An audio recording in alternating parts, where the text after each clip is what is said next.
Olha o que eu descobri.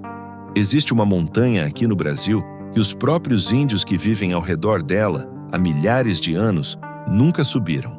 Não é porque não conseguem, é porque eles têm medo do que vive lá em cima. E sabe o que é mais louco?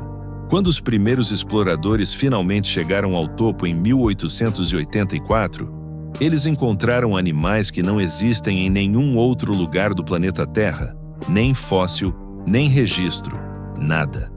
Como se tivessem surgido do nada num mundo isolado que ninguém nunca tinha tocado.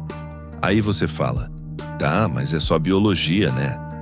Então me explica por que até hoje, com drone, satélite e inteligência artificial, 80% do topo dessa montanha ainda não foi mapeado. Me explica por que expedicionistas relatam que equipamentos eletrônicos param de funcionar lá em cima sem explicação nenhuma. Me explica por que existem buracos no chão do platô que ninguém sabe onde terminam. Ninguém desceu, ninguém voltou para contar.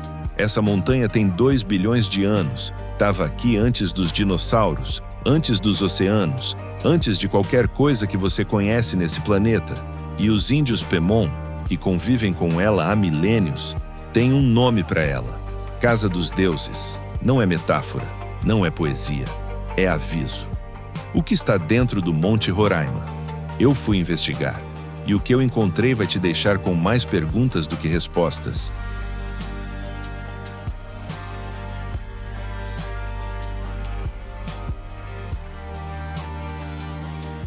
O Monte Roraima fica na tríplice fronteira entre Brasil, Venezuela e Guiana, a 220 quilômetros de Boa Vista, capital do estado de Roraima.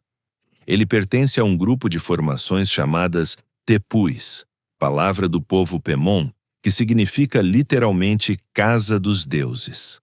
Sua rocha tem entre 1,7 e 2 bilhões de anos, formada no período pré-cambriano, quando a Terra ainda era um planeta completamente diferente do que conhecemos, sem plantas, sem animais, sem oxigênio suficiente para respirar. O que você está olhando quando vê o Roraima não é uma montanha comum.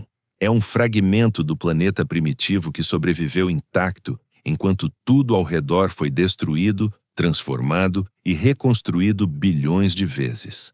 É a coisa mais antiga que você provavelmente já vai ver na vida. O primeiro mistério do Roraima não é sobrenatural, é geométrico, e é perturbador exatamente por isso. As paredes da montanha sobem verticalmente por até 600 metros, formando ângulos de 90 graus com precisão, que geólogos descrevem como desconcertante.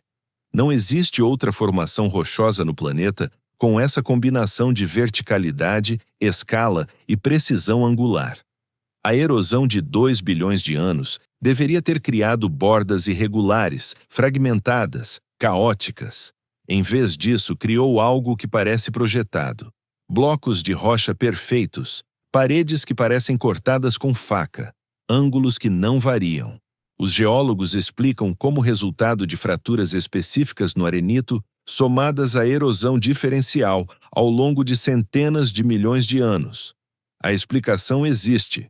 Mas quando você está na base olhando para cima para aquelas paredes, a explicação não parece suficiente, parece construção. Em 1884, o explorador britânico Everard M. Thurn liderou a primeira expedição ao topo. O que ele encontrou inspirou Arthur Conan Doyle a escrever O Mundo Perdido, um romance sobre um platô isolado, onde criaturas pré-históricas sobreviveram enquanto o resto do mundo evoluiu. Ficção, mas baseada num lugar real, porque o isolamento do Roraima criou algo que a ciência ainda luta para entender completamente. No topo, existe um sapo preto chamado Oreofrinella kelki, que não existe em nenhum outro lugar da Terra. Nunca existiu. Ele evoluiu isolado no platô por milhões de anos e desenvolveu algo que nenhum outro animal no planeta usa. Quando ameaçado, não pula. Se enrola numa bola e rola para longe. Plantas carnívoras que evoluíram para capturar insetos porque o solo do topo tem nutrientes insuficientes. Orquídeas que não crescem em nenhum outro solo do mundo. 1/3 de toda a vegetação dos tepus existe exclusivamente aqui.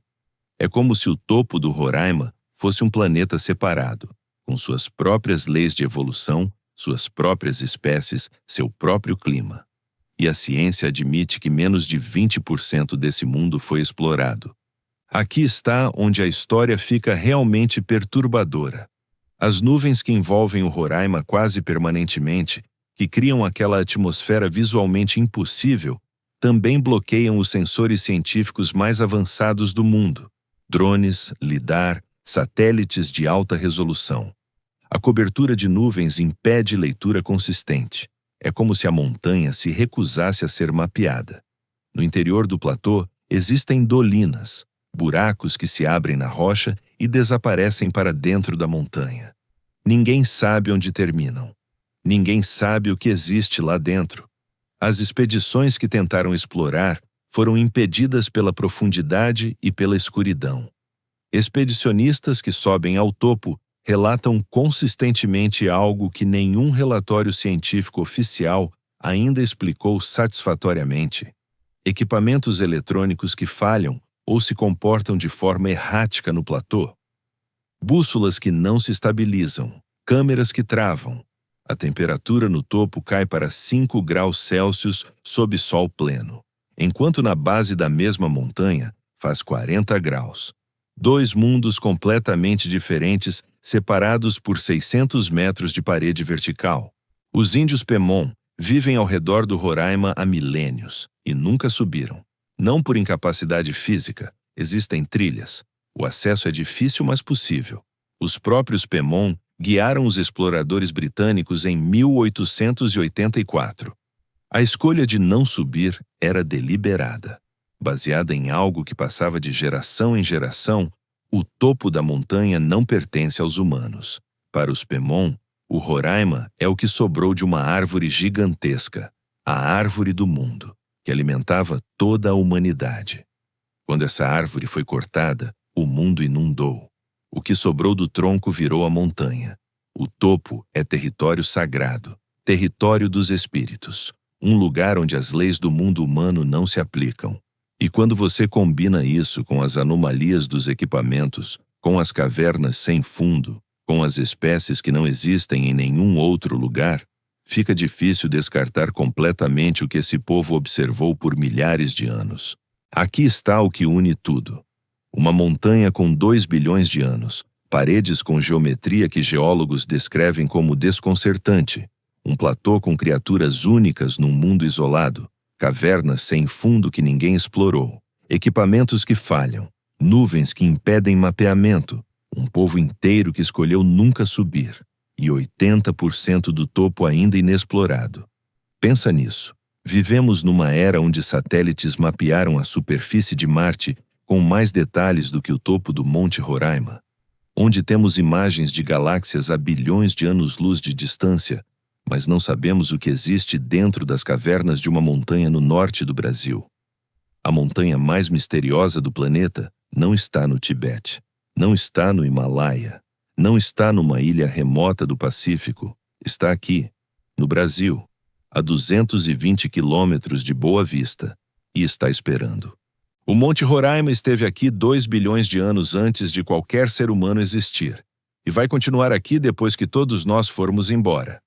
Os Pemon sempre souberam que esse lugar era diferente, não por superstição, mas por observação de gerações. A ciência chegou em 1884 e ainda não terminou de entender o que encontrou.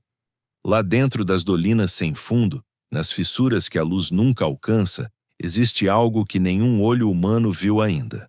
Talvez seja só geologia, talvez seja evolução isolada, talvez seja algo que ainda não temos palavra para descrever.